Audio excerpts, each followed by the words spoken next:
5, depois tivemos em 3, independente, passamos direto para Mandaguari, ontem Jandaia do Sul. Deus está dando glória a Deus depois. Louvar a Deus pela vida do pastor da igreja, pelo grande por estar aqui, para os irmãos, obreiros. Abram vossas Bíblias comigo, eu quero ser bem objetivo dessa palavra. Eu disse ao pastor, eu quero sentar e ouvir uma palavra, né? Mas o Senhor sabe de todas as coisas. Livro de Esther, capítulo de número 4, versículo de número 14. Quero compartilhar com os irmãos esta palavra da noite deste dia. Quem encontrou, diga amém. Amém. Está escrito: porque se de todo te calares, neste tempo socorro e livramento de outra parte virá para os judeus, mas tu e a casa de teu pai perecereis. E quem sabe se para tal tempo como este chegaste a este reino. Podemos assentar, por gentileza.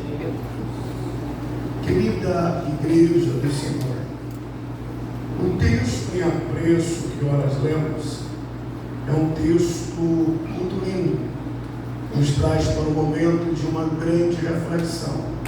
Os personagens aqui inseridos nesse texto nos traz lições para o nosso cotidiano. Eu creio que todos os irmãos conhecem muito bem esta passagem bíblica e esses personagens ao qual estão inseridos neste texto. Quando nós olhamos para o livro de Esther, nós nos deparamos com um momento muito lindo na Bíblia Sagrada, porque esse texto ele vai falar acerca de uma jovem, e esta jovem que na ótica humana ela era órfã, ela não tinha seus pais, ela não tinha alguém que desse a ela um abraço de pai, de mãe, ela não tinha ao seu lado alguém que pudesse direcioná-la para que ela vivesse uma vida, entendendo que as figuras paterna e materna estavam no seu caminhar.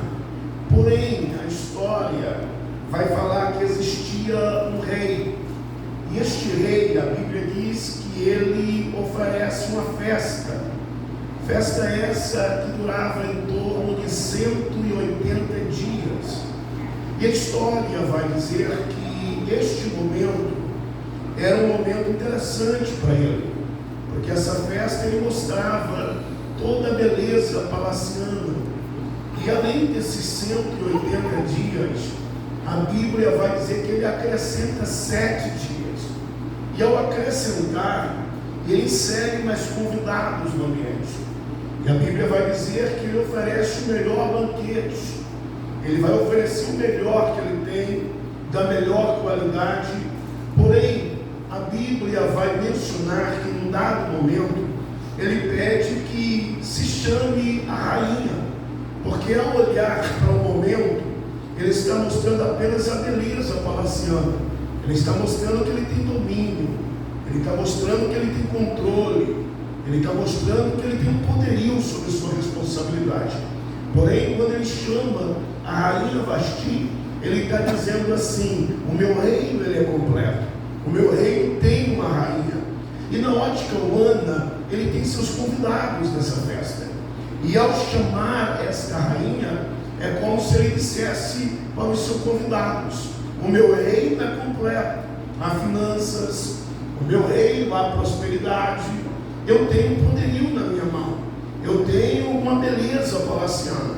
Porém, a Bíblia vai dizer que nesse dado momento, a rainha rejeita comparecer diante do rei, diante de seus convidados. E isso não agradou o rei. Por quê, irmão? Porque era como se tirasse a autoridade dele. Era como se alguém dissesse: ele foi frustrado, ele foi envergonhado. porque fazia parte do palácio. Ele foi envergonhado porque fazia parte da sua história. E a Bíblia vai mencionar então que este momento é um momento que ele vai ser frustrado. Por quê? Porque há um grupo de pessoas diante dele. E isso vai dar transparecer e vai ficar visível que ele não tinha poder e nem domínio, porque a própria rainha rejeita comparecer. Porém, o coração desta mulher dá a entender que ela vai tomar uma atitude, porque na ótica humana ela se sente como alguém que está sendo usada para que ele se glorie. Ela está sendo usada para que ele seja aplaudido pelos seus convidados. E na ótica humana isso mexe com a sua estrutura psicológica. É como se ela dissesse assim: acabou, eu não posso mais viver uma aparência, eu não posso mais viver uma vida que faz de conta. Porém, eu também preciso analisar o lado desse rei. Por quê, pastor? Porque ela só é rainha porque ele é rei. Nós estamos em um período eleitoral, e esse período eleitoral você vê a candidatura de alguém que é um homem a prefeito. Só que se ele ganha o seu período eleitoral, ele vai ser o prefeito, é ou não é? E a mulher será a primeira dama. Mas quem teve o voto para a eleição? No caso, o voto da eleição foi do marido, mas ela assume um papel, e um papel importante. Por quê, pastor? Porque geralmente quem é a primeira dama, ela vai cuidar de uma área social, ela vai ter o seu vínculo na administração, porque ela é a esposa do administrador. Ela é uma pessoa importante, ela é uma figura importante na administração. Então, quando a gente olha para esse momento, dá a entender que se a gente olhar nesse olhar físico nosso, nós vamos entender, ela só é rainha porque ele é rei. Ela teria que, na ótica humana, entender: eu estou nessa função, mas eu estou nessa função porque ele é o rei. Mas ela se sente ferida no seu sentimento. E aí eu vou abrir um parênteses por revelação que desce ao meu coração. O que isso quer dizer, Anderson? Eu quero dizer que nós estamos vivendo um século de pessoas que vivem apenas de aparência, não está vivendo a realidade, não está vivendo a história. E de repente nós vemos momentos em que as pessoas se cansam de viver esse papel, se cansam de demonstrar sorriso sem ter uma alegria interior, se cansam de sorrir para selfies, sem trazer dentro do seu coração uma intimidade, um relacionamento com o Senhor. Então esse culto nessa noite é um culto ao qual Deus quer direcionar eu e você, para que eu e você entendamos que Ele tem controle de todas as coisas, e Ele tem algo sobrenatural sobre a sua vida e sobre a sua história. Porém, ao olhar para esta passagem bíblica, nós precisamos entender e compreender que quando ela toma essa atitude, isso gera um desgaste no reinado. Isso gera um desgaste na figura palaciana. Por quê? Porque agora ele vai se ver frustrado, e além de se ver frustrado, ele vai dizer: qual exemplo vão levar do meu reino? Qual exemplo as pessoas que estão diante de mim vão levar da figura palaciana? Alguém que não tem controle, alguém que não tem domínio, alguém que a rainha nem sequer apareceu, rejeita comparecer. Que poder esse homem tem? Então isso vai gerar indagações, questionamentos. A Bíblia vai dizer que nesse momento algumas coisas vão acontecer. Por quê? Ele tem muitas pessoas ao seu lado, e a Bíblia vai dizer que ele vai começar a ouvir conselhos, e esses conselhos vão ser liberados para a figura do rei. E a Bíblia vai também dizer que agora ele vai ter que tomar uma atitude. Qual atitude? A atitude é essa, o conselho é: vou destituir a rainha. Ela não terá mais a figura importante no palácio, ela não será mais a pessoa de destaque no palácio. Eu estou abrindo a vaga dela agora. Por quê? Porque ela me frustrou, ela me gerou tristeza, ela me gerou, aleluia, um momento desagradável. Porém, irmão, quando a gente olha para a história de Esther, a gente entende que ela não tem as figuras importantes da sua vida, que é seu pai e sua mãe. Ela é órfã. Porém, a Bíblia vai dizer que ela tem um grau parentesco, que é mais conhecido como Mardoqueu. Em outra tradução, Mordecai. E a Bíblia vai dizer que este sim tinha preocupação com Esther. Ele é alguém que na ótica humana dá conselhos a Esther.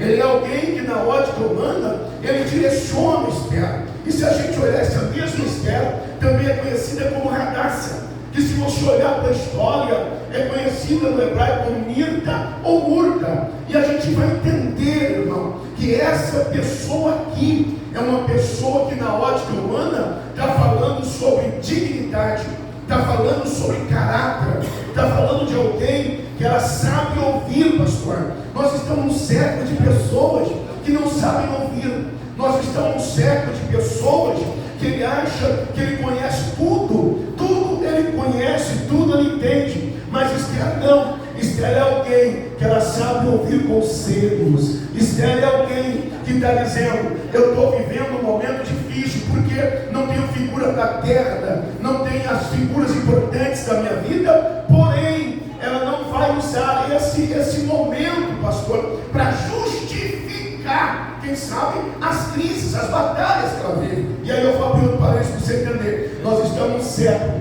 que qualquer coisa que acontece, a gente quer essa justificativa. Não, eu não venci porque o fulano me humilhou. Não, eu não venci porque alguém me perseguiu. Não, eu não consigo porque alguém usou meu nome, porque alguém fez. Ela tinha tudo, pastor, para ser um zero à esquerda, como diz o ditado. Ela tinha tudo para ser derrotada. Por quê? Ela poderia usar a figura paterna que é ausente, porque ela é órfã, e ela podia usar isso e dizer: não, minha vida não vai ter futuro, eu não vou chegar a lugar nenhum, eu não sou importante. Mas ela é alguém que está dizendo: a luta grande mas eu ainda sei ouvir conselhos, eu ainda sei ouvir ensinamentos, eu sei ouvir palavra de direcionamento, e ela vai viver esse momento. Quem está entendendo essa palavra aqui e está pronta a entender que Deus vai te dar a direção, mesmo em meio às crises, que Deus vai te dar a direção. Irmão, quando nós tentamos essa justificativa para nossa dor, para nossas feridas, nós estamos dando legalidade para viver uma vida de derrota. E eu já estou sentindo Deus aqui essa noite.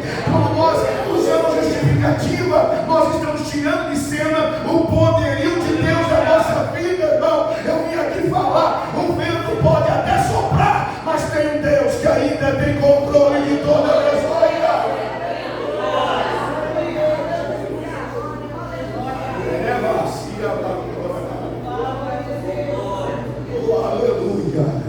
Você olha para ela, é alguém que pode manter justificativa para desistir. E aí eu faço uma pergunta para você: quantos de nós vivemos guerras internas, guerras psicológicas? Eu saí daqui, pastor, e fui para o congresso, fui para o culto de ensinamento lá no Mato Grosso do Sul, e Deus me deu uma palavra. E quando eu ministrava aquela palavra, o Senhor revelou uma irmã que estava na igreja.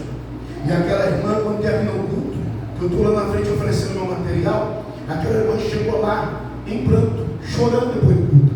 Eu quero lhe dar um abraço, e eu quero agradecer porque o Senhor salvou minha vida. Eu disse para ela: mas o que aconteceu? Ela falou: eu me preparei para me suicidar hoje, eu preparei para me tirar a minha vida hoje. E a filha estava do lado dela, e ela disse assim: mas hoje eu entendi que Deus está me dando uma direção. Hoje eu entendi que nada arranca o poderio de Deus da minha vida, se eu entender que Ele está no controle da situação. Você quer ser profeta para o teu irmão essa noite? Quer? Ai, meu Deus do céu! Pegue na mão do teu irmão e diga para ele assim: Deus está gerando um renovo no seu interior. Essa palavra é palavra de direção para a tua vida. As justificativas, aleluia, não anulam a derrota da tua vida, mas a atitude e o posicionamento te faz viver o sobrenatural de Deus. A Bíblia diz: porque nele vivemos e nos movemos e existimos. Isso não é fruto do acaso. Quando você se move direcionado por Deus, irmão, as guerras podem estar travadas. Mas o que ele disse a Josué? Olha, Josué, ser forte, ser corajoso, medita na minha lei, de dia e de noite. Meu filho, guarda o que Moisés do céu lhe orientou. Moisés já tinha morrido, irmão, mas o ensinamento de Moisés está dando direção para Josué. As palavras que ele ouviu de Moisés está dando norte. A crise está grande, está. Josué está chorando, está se lamuriando, está triste. O costume da época era plantear por 30 dias, era chorar por 30 dias a morte do seu ente querido. Ele está chorando, e quando ele está chorando, o Senhor se apresenta, pastor Ricardo, e diz para ele: ei, filho, eu estou contigo, aleluia. Assim como eu fui com Moisés, eu serei contigo também. E aí ele acrescenta, sabe o que ele acrescenta? Ele diz assim: aonde tu colocar a planta do teu, ó o texto, a minha tradução diz assim: eu vou fazer prosperar. Então, quando ele diz fazer prosperar, o cenário pode ser caótico, o cenário pode ser difícil, mas se tem relacionamento comigo, tem obediência, eu vou mudando a situação e vou te surpreendendo no percurso da caminhada. Então nós precisamos entender. Se a gente começa a justificar muito, a gente está dando legalidade para a derrota se manter dentro da nossa casa. Se a gente começa a justificar todo o problema que chega, a gente se justifica. Ah, não, irmão, Deus não vai fazer tantos anos que eu venho lutando, tantos anos que eu venho guerreando, e Deus está olhando para um coração na hora da crise, dizendo assim: a crise está grande, mas eu ainda acredito que tem um Deus. Porque você fala de Deus quando está tudo bem financeiramente, não é difícil, não. Mas quando você fala de Deus, quando está em escassez, quando a prova chega, pastor, quando é tempo de você chorar e você adorar a Deus, aí é o diferencial. Aí Deus olha para um coração sincero, que está se derramando. O que o Senhor disse para Abraão um dia? Primeiro ele disse: Abraão, sai da tua terra. Depois ele disse: tem mais uma notícia para você. Qual que é? Olha, se você fazer o que eu estou mandando, eu vou abençoar os que te abençoarem, vou engrandecer teu nome e eu vou fazer coisas extraordinárias através de você. Ele ouviu. Aí o Senhor disse, tomou posição, se posicionou. Só que lá adiante o Senhor disse: olha, eu fiz uma promessa para você. Eu te dei um filho, eu te dei. Deu, Senhor. Então agora pega esse filho, esse único filho que eu te dei, e eu vou arrancar um pedaço do teu coração, porque você vai sentir dor. É a promessa que eu te dei. Mas agora pega ele e oferece para mim em sacrifício. Ele podia dizer: não vou mais. Não, o Senhor já me deu, o Senhor vai tomar para quê? Ele é meu, eu não vou abrir mão dele. Mas o homem de Deus disse: Senhor, quem me deu foi o Senhor. Eu estou ouvindo a tua voz. Eu vou subir lá em cima, vou pedir para os guardadores ficar aqui embaixo, e eu e o moço, ó a palavra dele, e eu e o moço iremos até lá, e havendo ele tinha estrutura para adorar nessa hora, e havendo adorado, nós, plural, não singular, tornaremos a voz. Mas o moço não era para ficar oferecido em sacrifício lá? Era, na ordem humana era. Mas quando o Senhor olha para a fidelidade do coração desse homem, o Senhor brada do céu e diz: Abraão, não faças tal ao moço. Por quê? Porquanto eu sei que tu me amas. Então Deus quer de mim você primeiro, posicionamento. Depois ele quer o quê? Quer ver se você mantém posicionado. Porque tem gente, irmã, que hoje ele diz: eu estou posicionado, estou adorando, a prova chegou, ele diz: estou desistindo.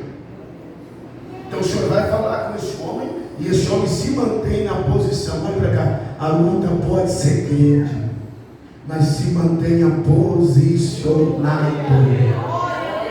O vento pode soprar, mas mantenha firme com o Senhor Jesus Cristo. Por quê, irmão? Porque você vai gerar fruto nos tempos de crises, e o nome do Senhor será glorificado através da sua vida. Quando Moisés tinha que ouvir o Senhor, e mais os que o companheiro não ouviram, eles ferem, e o Senhor vai dizer: vocês negligenciaram. Por quê? Porque era a hora de vocês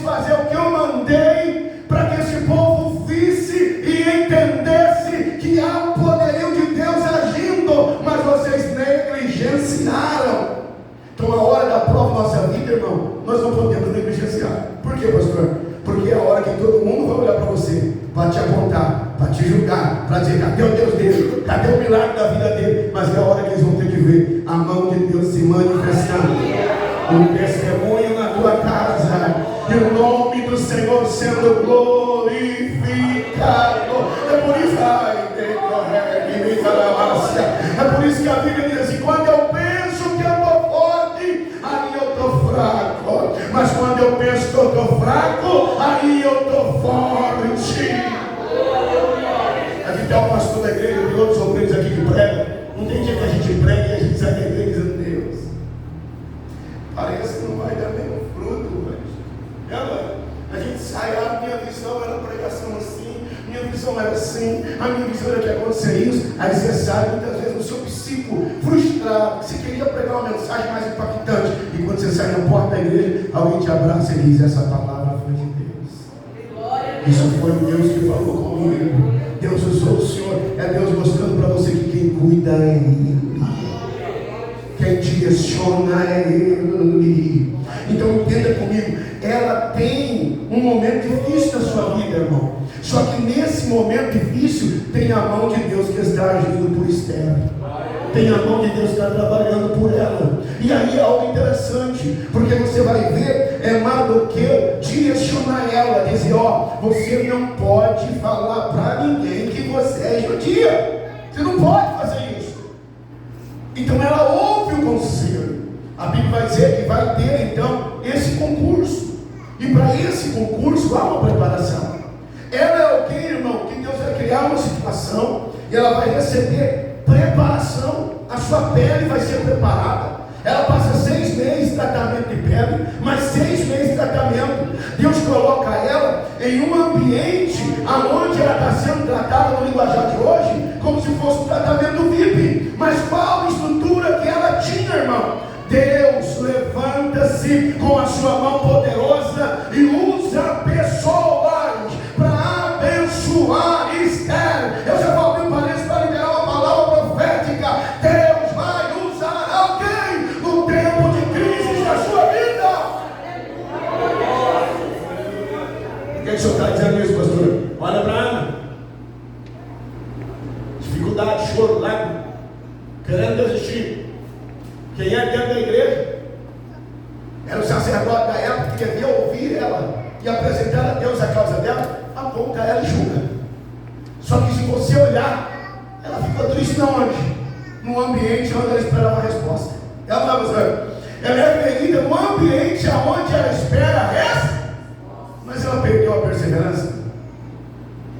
Ela perdeu o equilíbrio? Não. Ela disse: não, Senhor meu, eu sou uma mulher atribulada de espírito. Só que tem um segredinho. Qual é o segredo? Eu estou derramando essa alma na presença de um Deus que é vassoura, que ainda muda a história. Você pode estar lavando roupa, você pode estar limpando a casa, o teu coração pode estar triste, mas na hora que você começa a trabalhar limpando a casa, fazendo comida, vai ter arroz com lágrima, feijão com lágrima. Por quê, pastor? Porque você está trabalhando, mas daqui a pouco o seu coração vai se quebrantando na presença do Senhor, e agora o Senhor começa a inundar o ambiente, começa a inundar o teu coração, e aonde estava a tristeza, vai começar a ter adoração. Por quê? Porque o seu coração vai ficando sensível à presença do Senhor. Quem lembra de Noemi, saudável, amada?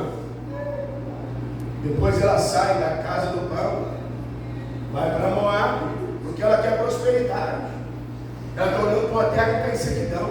Ela está olhando para uma terra que tem nome de pão, mas não tem pão. Está em tempo de seca, está em tempo de escassez. E eles vão sair do ambiente, mas ela não tinha proteção. Tem seca, mas tem proteção. Eles abrem mão dali e vão para Moab, aquilo que os olhos desejam. E quando chegam lá, ela vai perder os maiores tesouros que ela tem. Porque ela perde o marido, perde seus filhos. E aí tem Malom e Quilemon. Um significa definimento o quê? Vai se acabando sozinho. Vai morrendo aos poucos. Essa mulher buscou prosperidade, mas na onde ela achou que tinha, não tinha. A ponto dela perdeu o marido, perdeu os filhos, a ponto, aleluia, dela ficar olhando para a situação dela, e de repente ela recebe a informação que agora lá na terra do pão tem pão. Ela diz: eu vou voltar, mas vocês ficam aqui. Aí Deus levanta Ruth, e Ruth vai dizer assim: olha, teu Deus é meu Deus, aonde tu for eu vou, eu não abro mão de você. E Noemi está dizendo: não me chame mais de Noemi, porque meu nome não é mais Noemi, meu nome é Mara. Por que Mara? Porque no original é o que? Amargura. Quem mudou o nome de Noemi, irmão? Foi Deus? Foi Deus, igreja? Não, ela se rotulou. Nós estamos certo de pessoas se rotulando. Eu nasci só para sofrer. Quem já ouviu uma historinha assim? Quem já ouviu? Alguém já ouviu aqui ou não? Só eu que ouço isso. Eu nasci só para sofrer. E aí a pessoa começa a amaldiçoar, pastor. Minha vida é uma miséria. Miséria é o que, irmão? É coisas ruins. Então a pessoa está auto se definhando, porque ele está liberando com seus próprios lábios o que o destrói. Mas quando eu estou no meio da tempestade e faço que nem Jó, que a crise chegou, que os amigos o julgam, o apontam, e ele diz: eu sei que o meu Redentor, ele vive. Eu sei que ele vive e ele vai se apresentar. Ou seja, hoje eu estou sofrendo, mas vai chegar a hora de testemunho na minha vida. Hoje eu estou sendo humilhado, mas vai chegar tempo de resposta na minha casa. A palavra de hoje é: se posicione para viver o propósito de Deus.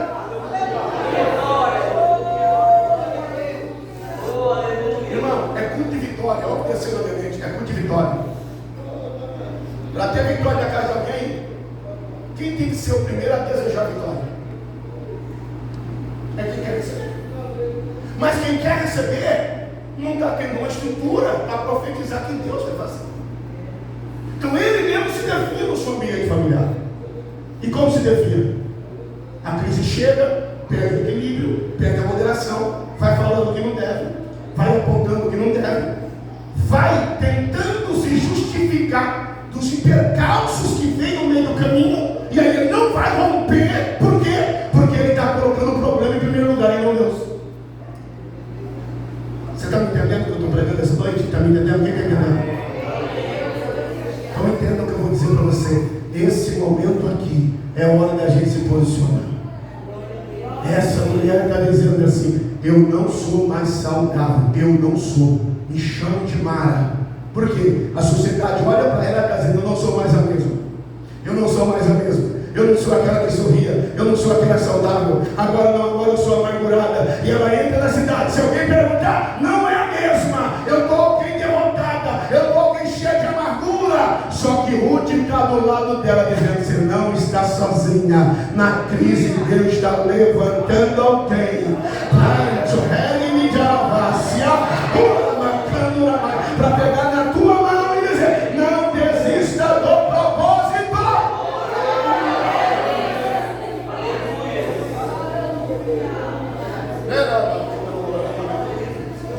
Eu tinha uma irmã da Guari, duas lésbicas se renderam no Senhor, a ponto de ela ser tomada pela glória e serem arrebatadas.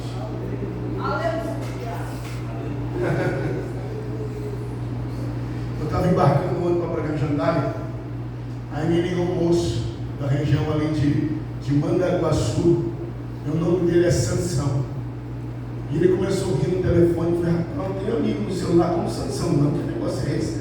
E ele tentando falar comigo, eu tentando entender de onde é e quem está falando comigo. Está entendendo?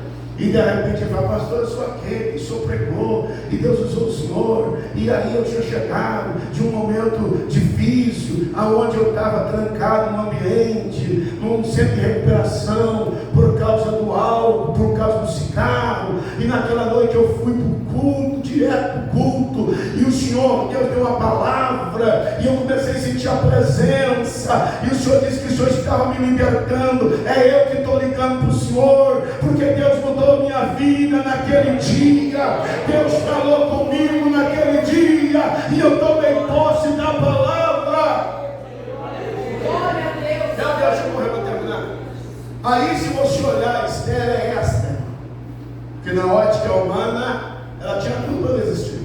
mas ela aprendeu a ouvir, ela aprendeu a estar na presença de Deus. E a Bíblia vai dizer que ela vai passar pela preparação. E se você olhar depois, ela vai estar na onde? No palácio. Mardoqueu também é alguém que não tomou atitude precipitada, porque ele vai descobrir uma trama contra o rei. Ele não vai tomar, no momento em que ele descobre, ele não vai tomar uma decisão rápida para agir. Ele é alguém que vai entendendo, e Deus vai dando a oportunidade de direcionamento, para que ele não seja alguém que compactue com o laço contra o rei, mas ele é alguém que foi usado por Deus para que o laço fosse quebrado. Ou seja, ele não é conivente, porque se você saber de alguma coisa e você não tomar uma atitude, você passa a ser cúmplice. Ou estou errado? É ou não é? Você passa a ser cúmplice, porque você tinha conhecimento da causa. Então agora entenda comigo, ela é alguém que Deus insere no palácio, e Mardoqueu é alguém que descobre a trama. Deus vai usar Mardoqueu. Mardoqueu recebeu benefício, pastor, por ter quebrado o laço? No primeiro momento? Não. Ele não teve aplauso, ele não teve presente, ele não teve reconhecimento. Eu vou falar. Que eu não vou perder o portão dessa revelação. Tem gente que só faz alguma coisa se tiver algo troca. Tem gente que só vai fazer alguma coisa se ele for beneficiado. Mardoqueu, ele quebra o laço, mas ele não recebe nenhum benefício, irmão. E ele ficou choramingando? Ficou, igreja? Não. Nós olhamos para um século de pessoas carentes de ser massageado o ego. Nós olhamos para um século de pessoas carentes em ter mídia, em ter destaque, em ter posicionamento. Mas a irmã que estava cantando aqui falou no seu louvor que nós precisamos viver uma vida de relacionamento, não uma vida de aparência, uma vida que tenha intimidade com o Senhor Jesus Cristo, que represente Deus através da nossa vida, ou que nós reproduzamos a essência da glória de Deus através de nós. Servir a Deus não é um conto de fadas. Servir a Deus não é historinha de gibi. Servir a Deus é algo sério. Servir a Deus é algo muito sério. Então analisa comigo. Ela está no palácio. Mardoqueu é usado por Deus. O laço é quebrado, mas não tem benefício. Só que agora tem 127 províncias. A Bíblia diz que o povo começa a receber a notificação. Qual é a notificação? Vai matar os judeus. Vai exterminar os judeus. Os judeus começam a ficar preocupados. Fica ou não fica? Porém, Esther está na onde agora? No palácio. Está lá dentro. Na ótica humana, o ambiente que ela está é ter conforto, porque agora é alguém que faz parte do palácio. Mardoqueu está dentro do palácio? Não. Só que quando Mardoqueu descobre a notícia, pastor, Mardoqueu se veste de pano de saco. E o pano de saco representa o que, igreja? Humilhar. No linguajar nosso significa o quê? Que a gente está vivendo um período de humilhação como reconhecimento que nós não somos autossuficientes. Então Mardoqueu vai tomar essa atitude. Se veste de pano de saco, ele vai para onde, igreja? Para onde que ele vai? A porta do palácio. Ele podia ter o palácio secretário? Não. Só que daí não é isso, não. Esther não fala, olha, você vai dizer assim, leva a vestimenta nova para ele. Por que vestimenta nova? Porque a vestimenta nova ele poderia entrar no pátio. Com a vestimenta nova ele poderia ser inserido lá dentro. Só que ele está olhando para aquele momento, está dizendo, o segredo não é a roupa nova. O segredo não é a minha aparência. O segredo está aqui dentro. Meu coração está doendo, porque tem algo que vai se levantar contra os judeus, e eu não posso aceitar isso. Ou seja, irmão, o livro de Lucas, capítulo 10, não fala memória, vai falar sobre isso, quando o Senhor usa uma parábola para mostrar a importância do que é amar ao Senhor Deus de todo o coração, e depois de toda a alma, e depois de toda a força, e depois de todo o entendimento, e depois amar o próximo como a si mesmo. Se você fazer isso, você vai viver. Então entenda o que eu estou dizendo. Mardoqueu está dizendo, eu estou sentindo a dor da linhagem do povo judeu. Eu não posso ser alguém que vou ficar ausente. Eu Eu não posso ser alguém que vou saber da notícia e vou fazer de conta que não está acontecendo nada. Olha aqui, Esther, o segredo não é a vestimenta, o segredo é o coração que está doendo. A Bíblia vai dizer que de repente é como se este momento mexesse na estrutura de quem? De Esther. Por quê, irmão? Porque Esther vai se posicionar no assunto. E quando ela se posiciona no assunto, vai ter uma decisão que os dois vão tomar. Qual a decisão dos dois, irmão? Para terminar. Qual a decisão dos dois? Vamos jejuar. Jejum. Pergunto para você, é fácil fazer jejum? É? Quando você pensa em jejuar, parece o melhor churrasco. Quando você pensa em jejuar, você recebe um convite para uma vez. Quando você for fazer tanto dia de propósito, aparece alguma coisa. Sempre é assim. Mas a decisão essa deles é a seguinte: vamos jejuar. Porque o laço só se quebra com relacionamento. Laço só se quebra com jejum, se fortalecendo na presença, se fortalecendo espiritualmente. Então vamos jejuar, aleluia. Manda todo mundo jejuar aí, Mardoqueu. E ela podia dizer assim: eu não vou jejuar porque agora eu já estou no palácio, você jejua aí. Mas olha a decisão dela: eu vou jejuar aqui também. As minhas companheiras vão jejuar aqui também. Serão 3 dias de jejum, 3 dias de busca, para que esse laço seja quebrado. E aí ela vai dizer: só tem um negócio, mas eu não posso apresentar diante do rei, porque se eu apresentar sem ser chamada e ele não levantar o cetro, eu morro. Não há possibilidade. Se eu se apresentar e ele não levantar o cetro, eu vou morrer. Se ele levantar, eu vivo. Mas tem um negócio: nem que eu corra o risco de morrer, mas eu não vou ficar como alguém que não estou entendendo, como alguém que não estou vendo a situação. Eu vou me posicionar. Por quê? Porque este laço vai ser quebrado. Deixa eu abrir um parênteses para você vai entender, eu vou terminar. Deus colocou Esther em ponto estratégico, a ponto de Mardoqueu olhar para ela e dizer: olha aqui, Esther, entenda o que eu estou dizendo. Você talvez está aí só por um propósito. No linguajar de hoje ele está dizendo para Esther: você não é a bambambam, você não é importantíssima. Quem sabe você só está aí porque Deus tinha um plano com você para quebrar esse laço que se levantou agora. Só que tem um negócio, Esther: se você se corromper no palácio, socorro do céu virá para a nossa vida, socorro descerá para a nossa casa. E tem mais: se você negligenciar, o juízo de Deus descerá sobre os teus. Eu vou terminar essa palavra.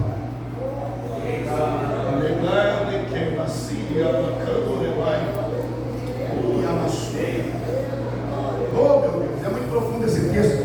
Me permitem, me desculpe eu ser superficial para tentar ser rápido, porque se a gente pegar o início da história, você vai ver o cativeiro babilônico, você vai ver 70 anos, você vai ver tudo o que aconteceu com o cativeiro no Brasil e tanta outra coisa que aconteceu. Mas eu precisava ser profundo aqui no que Deus ministrou ao meu coração na noite deste dia.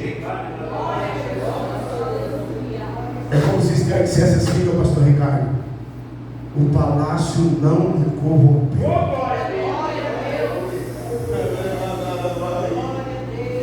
Tem gente que não pode subir de cargo, que ele não cumprimenta mais os outros. Tem gente que não pode mudar de posição, que ele não é mais o mesmo. Não tem aquele linguajar? Quer conhecer alguém que é poderoso. Não é assim? Só que Esther é alguém que está no palácio, mas ela está dizendo: a coroa não arrancou de mim a essência da presença de Deus. O poder palaciano não arrancou de mim o relacionamento com o Senhor Jesus Cristo. Então a Bíblia vai dizer que depois ela vai viver momentos especiais. Por quê, pastor?